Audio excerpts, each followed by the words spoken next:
Hello everyone. Yeah, this is Dr. Odwa again. Um, Today this is a continuation of what we discussed on the ideal gas laws. We have talked about Boyle's law, Charles' law, and the Gay-Lussac's law, and we've been able to demonstrate the general gas law. Here is the plot for Charles' law. This is actually the correct and the appropriate plot for Charles' law.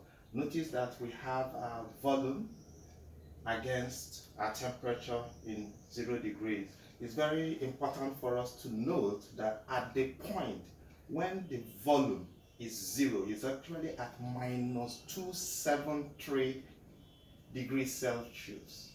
So you can see that the line depicts dotted, showing that it is imaginary. At minus 273 degrees Celsius, it's expected that the volume will be 0. In real sense, of course, you know that before the volume will drop to this, definitely the gas must have liquefied.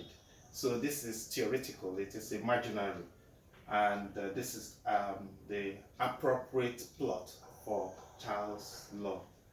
And remember that in Charles' law, pressure is kept constant. So we have our isobaric conditions.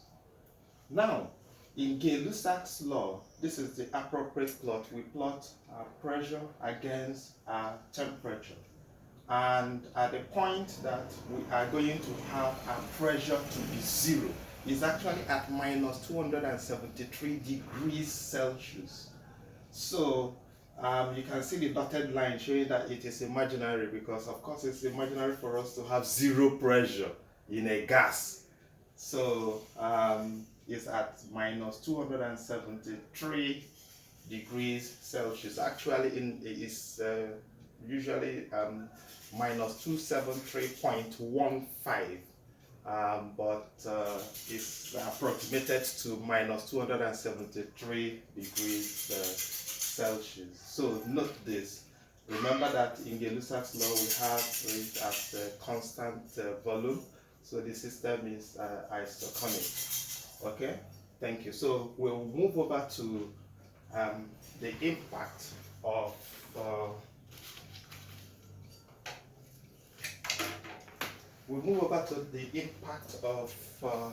pressure on the boiling point, and from there we'll also look at the impact of pressure on freezing point.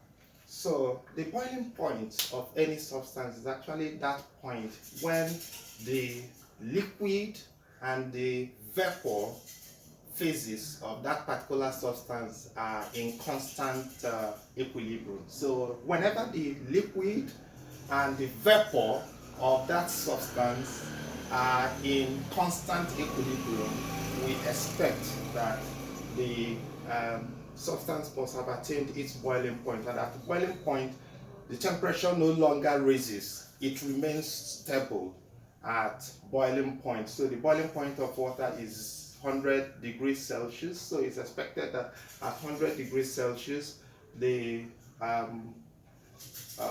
temperature remains at 100 degrees Celsius while the water continues boiling. Now, this is why it is applied in cooking, in pressure pots, because if you succeed in raising the boiling point of that particular substance, that means that the temperature can be increased further than 100 degrees, and it will quicken the cooking of the food. So by applying more pressure, it increases the boiling point. And since it raises the boiling point, that means that you can actually achieve temperatures higher than 100 degrees Celsius. And that will enable you to cook your food faster. That is the trick in using pressure cookers to cook food fast. So the increase in pressure increases the boiling point. Now, as you increase in altitude, assuming you start climbing mountains, when you climb mountains, you are going to a location of lower pressure. So you find out that at very high mountains, that you can even achieve boiling point at 70 degrees Celsius. So at 70 degrees Celsius, you can actually cook at the mountain.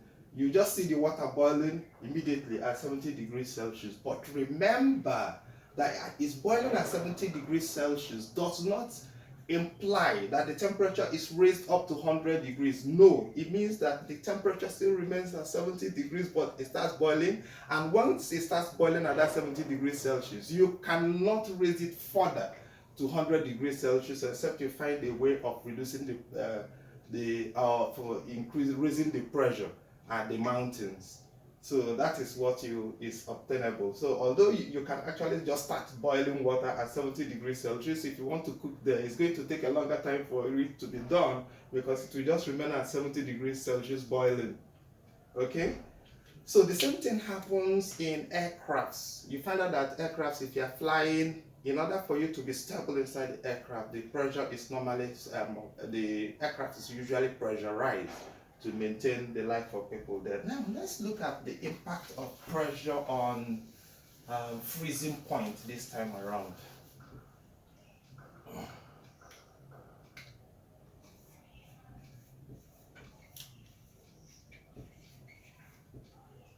So it has been demonstrated by experiment that pressure actually lowers the freezing point. How did we demonstrate that? Assuming you bring two ice blocks and you force them together. When you force two ice blocks together, what happens is that immediately at the middle, they start to melt. The ice block begins to melt because the freezing point is lowered, and since the freezing point has been lowered, it will start melting. But when you free your hand, you notice that you have removed the pressure that you applied, and because there is no pressure there, the freezing point automatically bounces back to its normal freezing point, and immediately it freezes back. That is how you see that you have molded the two ice blocks together. So the impact of this is that it lowers the freezing point. It lowers the freezing point of a substance. So pressure lowers the freezing point. So the impact of pressure is that it lowers the freezing point of a substance. And this can also be demonstrated with the phenomenon we call regulation.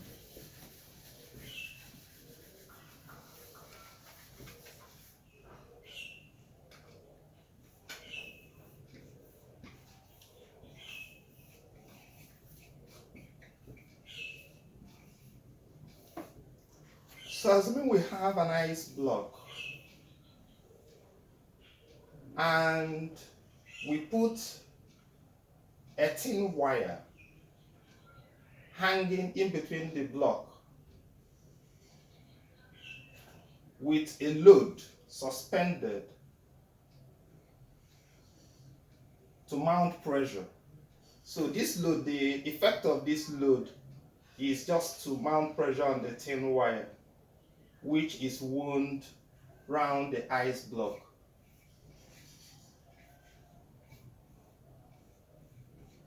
So what you will notice is that as the thin block makes contact with the ice block, the effect of the pressure will lower the freezing point at that particular point where it is making contact with the ice block. So it will lower the freezing point and melt the block at that point. Then when it melts, it will enter, it will depress inside the block.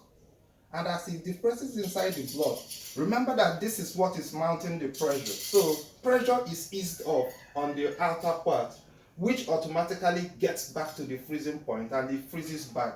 So by so doing, you find out that this block will continue, the thin wire will continue like this, penetrating and cutting across the ice block until it comes out on this plate. So it will just come out on this place, while the ice block freezes back. So this effect is actually called regulation, and it is as a result of the impact of pressure on freezing point, which lowers the freezing point and enables the thin wire to penetrate as the ice block melts. And again, the top surface that regains back to the freezing point will melt, will freeze back, because there is no pressure again, and by so doing, the thin wire will just cut across the block without damaging the ice block. So the ice block will just freeze back. And that takes me to the anomalous expansion of water.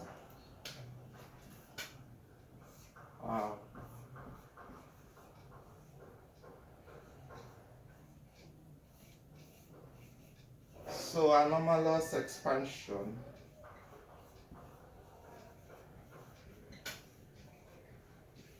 of water.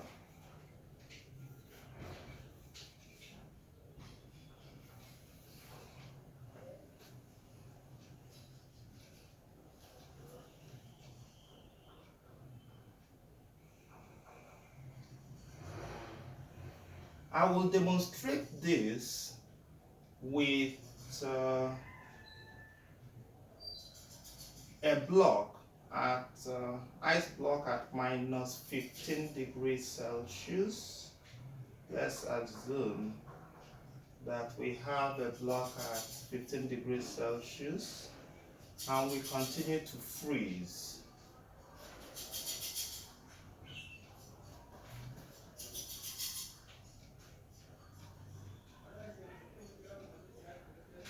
This is not to scale.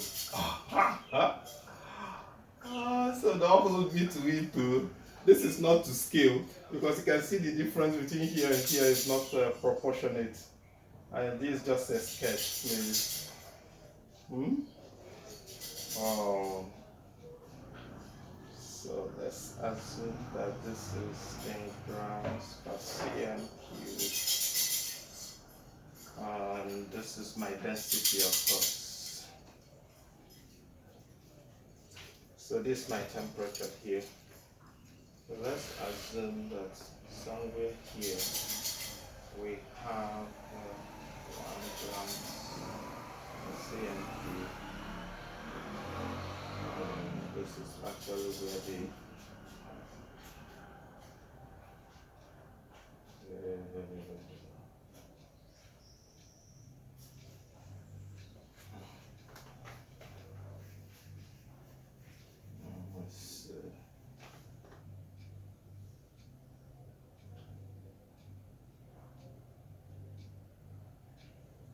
and we'll drop this at 4 degrees Celsius.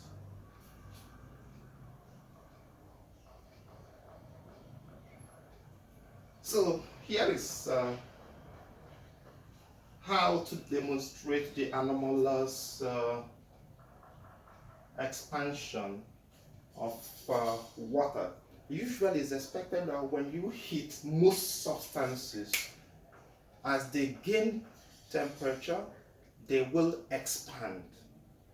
But it is not always so for all substances. There are some substances that if you apply temperature to them, they will contract instead of expanding. And one of such is demonstrated here in the anomalous expansion of water. So assuming you have water at minus 15 degrees Celsius, which is of course ice, because it will definitely freeze at 0 degrees before you start even coming down to minus 15 degrees Celsius. So if you continue to add temperature and it's reducing in temperature, it will be expanding. Meanwhile, the concept of density. Density is equals to mass over volume. So what does that tell you? That if the volume increases, density will reduce. If the volume reduces, density will increase at constant mass. So provided your mass is constant, if your volume increases, density will reduce. If your volume reduces, your density will increase. So this is very important that you note this. So this is what is playing out here. When a substance is expanding, the mass remains the same, but the volume increases. So expansion means increase in volume. So as the volume increases, what happens to density? Of course, your density will reduce. And that is actually what is playing out here. So as you keep heating from minus 15 degrees down to 10 degrees, it's actually expanding. So your density will do what? Will reduce. So the density, you can see here, density is reducing until it gets to this point. When it gets to this point, immediately there is a change, because from 0 degrees further, the ice starts to melt. It starts to melt, and when it starts to melt, something different happens. It holds on to it at 0 degrees Celsius while it contracts instead of expanding. So while you are applying further heat here, it contracts. It does not expand any longer. And as it contracts, you can see that the density is increasing. So it attains its maximum density at 4 degrees Celsius. So once it hits to 4 degrees Celsius, it starts again to expand the normal way. So between here, the ice begins to contract. And from here again, it starts to expand the normal way. So this effect is actually called the anomalous expansion of water.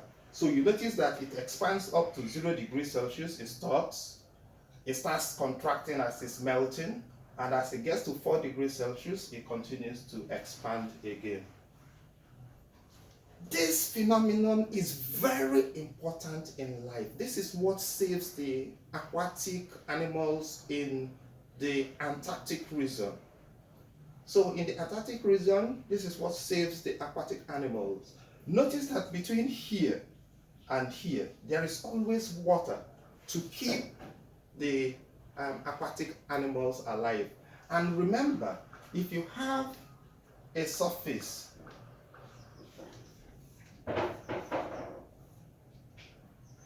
the less dense material will always be at the top, while the denser material will always be at the bottom to support the less dense.